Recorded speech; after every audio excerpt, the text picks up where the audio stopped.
ECG test report 0 থেকে শুরু। তার মানে আপনার ধারণা যদি ইসিজি সম্পর্কে একেবারে 0 হয়ে থাকে, তারপরও আজকের ভিডিওর মাধ্যমে আপনি জানতে পারবেন how to record an ECG and how to read an ECG test report.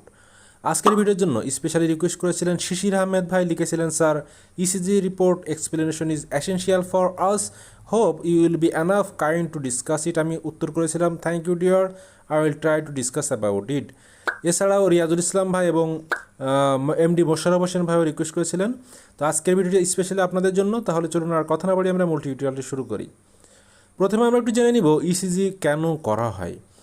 চিকিৎসকরা ইকোকার্ডিওগ্রাম বা ইসিজি ব্যবহার করে থাকেন রোগীর হৃদস্পন্দনের হার ও তার ছন্দ পরীক্ষা করার জন্য। আর এই পরীক্ষার ফলে চিকিৎসকরা হার্ট অ্যাটাক, হৃদরোগ, কোনো অস্বাভাবিক হৃদস্পন্দন বা বর্ধিত হৃৎপিণ্ড যা কিনা হার্ট ফেইলিওরের কারণ হতে পারে সেগুলো শনাক্ত করতে এটি ব্যবহার করে থাকে। এই ইসিজি টেস্টটি করতে খরচ হতে পারে 250 থেকে 300 টাকার মতো। এখন ডক্টরের কাছে গেলেন, একটি ইসিজি টেস্ট রিপোর্ট করলেন। রিপোর্টটি করার পরে আপনাকে রিপোর্টটি হাতে নিয়ে কি কি দেখতে হবে সেটি এখন সুন্দরভাবে বুঝিয়ে দিব। আপনি রিপোর্টটি হাতে নিন, আর যদি রিপোর্টটি হাতে না থাকে সাথে অবশ্যই একটি কাগজ এবং কলম নিয়ে নিন। প্রথমে ইসিজি টেস্টটি হাতে নিয়ে দেখতে হবে রোগীর হার্ট রেট কেমন রয়েছে। হার্ট রেট সম্পর্কে বিস্তারিত ধারণা নিতে হবে ইসিজি রিপোর্ট থেকে। এরপরে আপনাকে দেখতে হবে হার্ট রিদম কেমন রয়েছে। এছাড়াও দেখতে হবে কার্ডিয়াক অ্যাক্সিস, পিওএফস, কিউএফস অ্যান্ড কিউআরএস কমপ্লেক্সেস। এরপর দেখতে হবে ST segments and T waves. এরপরে দেখতে হবে কিউটি ইন্টারভ্যাল এবং সবগুলো রিপোর্টের কি সমস্যা রয়েছে এবং কি সমস্যা নেই সবগুলো একত্রিত করে আপনাকে একটি রিপোর্ট তৈরি করতে হবে, বা রোগীর কি সমস্যা সেটি বের করতে হবে, যাকে এক কথায় আমরা বলবো পুটিং ইট অল টুগেদার। আমি প্রত্যেকটা অংশের কিভাবে আপনি ইসিজি রিপোর্ট থেকে বের করবেন সবগুলো বিস্তারিত আলোচনা করব। প্রথমে এখন আমরা আলোচনা করব কিভাবে আপনি হার্ট রেট বের করবেন। So how to calculate heart rate. একজন স্বাভাবিক এবং সুস্থ মানুষের প্রত্যেক মিনিটে হার্ট রেট হতে পারে 60 থেকে 100 বিট পার মিনিট। যদি একজন সুস্থ স্বাভাবিক মানুষের হার্ট রেট 100 বিট পার মিনিটের বেশি হয়ে যায় তাকে আমরা বলবো ট্যাকিকার্ডিয়া, এবং যদি 60 বিট পার মিনিটের কম হয়ে যায় তাকে বলবো ব্রাডিকার্ডিয়া। তাহলে যদি ট্যাকিকার্ডিয়া হয় তাহলে কি কি সমস্যা হবে? যদি ট্যাকিকার্ডিয়া হয় তাহলে পেশেন্টের শ্বাসকষ্ট বা ডিসপোনিয়া হতে পারে, বুক ধড়ফড় করতে পারে, বুকে ব্যথা হতে পারে, মাথা হালকা লাগতে পারে এবং রক্তচাপ কমে পেশেন্ট জ্ঞান হারাতে পারে। অর্থাৎ পেশেন্টের হার্ট রেট মিনিটে 100 বিটের বেশি হলে পেশেন্ট এই সমস্যাগুলোর সম্মুখীন হবে। এখন জেনে নেব যদি পেশেন্টের ব্রাডিকার্ডিয়া হয় তাহলে কী কী সমস্যা হবে। পেশেন্টের বুকে ব্যথা থাকতে পারে, শারীরিক দুর্বলতা থাকতে পারে, শ্বাসকষ্ট হতে পারে, ক্লান্তি লাগতে পারে, স্মৃতিশক্তি কমে যেতে পারে, বিভ্রান্তি আচরণ করতে পারে, অজ্ঞান হয়ে যেতে পারে, মাথা ঘোরাও এবং হালকা মাথা ব্যথা থাকতে পারে। তার মানে পেশেন্টের যদি প্রতি মিনিটে হার্ট রেট 60 বিটের কম হয় তাহলে এই সমস্যাগুলো পেশেন্টের হবে। তাহলে এই হার্ট রেট আমরা ইসিজি রিপোর্ট থেকে কিভাবে বের করব সেটি এখন আমরা জেনে নিব। হার্ট রেট বের করার পূর্বে একটি ছক আমাদেরকে একটু সুন্দরভাবে দেখে নিতে হবে, না হলে আমরা বুঝতে পারবো না। এখানে দেখতে পাচ্ছেন একটি নর্মাল ইসিজি রিপোর্টের কিছু ওয়েভস, যেটা সাধারণভাবে আমরা ইসিজি টেস্ট রিপোর্টে পেয়ে থাকি। এখানে যে বিষয়টা লক্ষণীয় বা আমাদেরকে দেখে নিতে হবে বা অবশ্যই মনে রাখতে হবে সেটা হচ্ছে পি কোথায় রয়েছে, কিউ কোথায় রয়েছে, আর কোথায় রয়েছে, এস কোথায় রয়েছে এবং টি কোথায় রয়েছে। আপাতত এটুকু মনে রাখলেই হবে। এখন আমরা যেটুকু দেখে নিব হার্ট রেট বের করার জন্য সেটি হচ্ছে আরটা কোথায় রয়েছে। দেখুন আরটা রয়েছে কিন্তু একটি গ্রাফের সবার মাথার উপরে, যেখানে এই লাল চিহ্নটি দেখতে পাচ্ছেন, এটি হচ্ছে আর। এটুকু দেখলেই হবে। এখন আমরা একটি রিপোর্ট থেকে কিভাবে হার্ট রেট বের করতে হয় সেটা আলোচনা করব। এখন হার্ট রেট বের করার দুইটা পদ্ধতি রয়েছে। একটা পদ্ধতি হচ্ছে আর আর ইন্টারভ্যাল, যেটা রেগুলার রিদমের ক্ষেত্রে।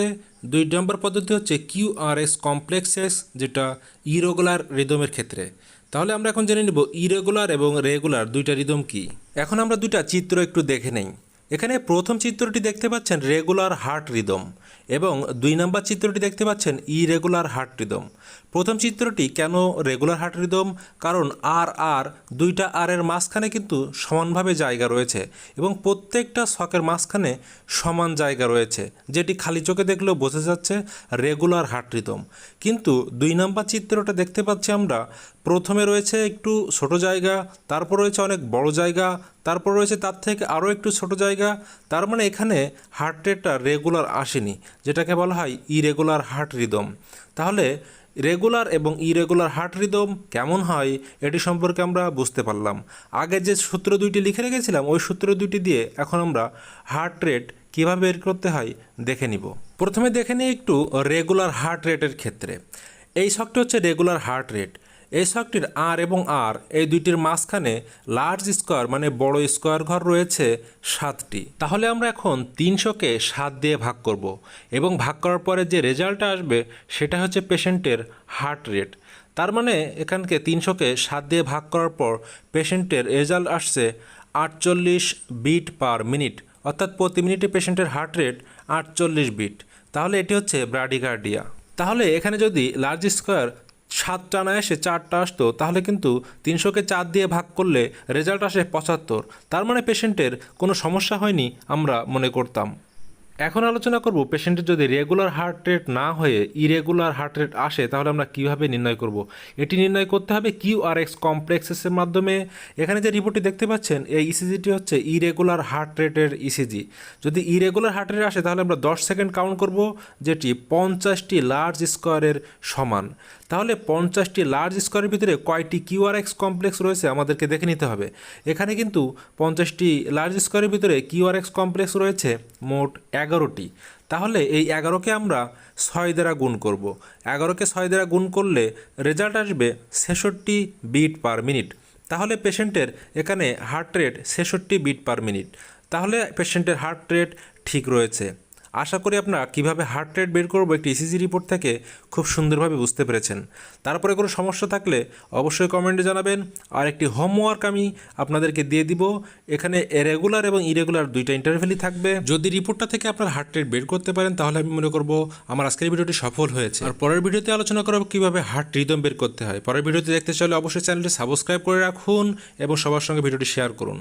তাহলে এখন আমি দুইটা রিপোর্ট হোমওয়ার্কের জন্য আপনাদেরকে দিয়ে দিব। এটি হচ্ছে 1 নাম্বার রিপোর্ট এবং এরপরে আরও একটি রিপোর্ট দিচ্ছি। তবে এই 1 নাম্বার এবং 2 নাম্বার রিপোর্টের হার্ট রেট বের করে অবশ্যই আমাকে কমেন্টে জানাবেন। যদি আপনারা হার্ট রেট বের করতে পারেন তাহলে মনে করব যে আপনারা ভিডিওটি বুঝতে পেরেছেন। আর যদি বের করতে না পারেন তাহলে আমি আরও সুন্দর করে বোঝানোর চেষ্টা করব। তবে অবশ্যই আমাকে জানাবেন আপনারা বুঝতে পেরেছেন কি পারেননি। এখানে যে 4টি লাইন দেখতে পাচ্ছেন সবার শেষে যে লাইনটি, এই লাইন থেকে কিন্তু আপনাকে বের করতে হবে হার্ট রেট। এটি ট্যাকিকার্ডিয়া নাকি ব্র্যাডিকার্ডিয়া নাকি নর্মাল ইসিজি। তবে হার্ট রেট বের করে অবশ্যই কমেন্টে জানান। তো আজকে এখানে আল্লাহ হাফেজ, দেখা হবে পরবর্তী ভিডিওতে হার্ট রিদম সম্পর্কে আলোচনা নিয়ে।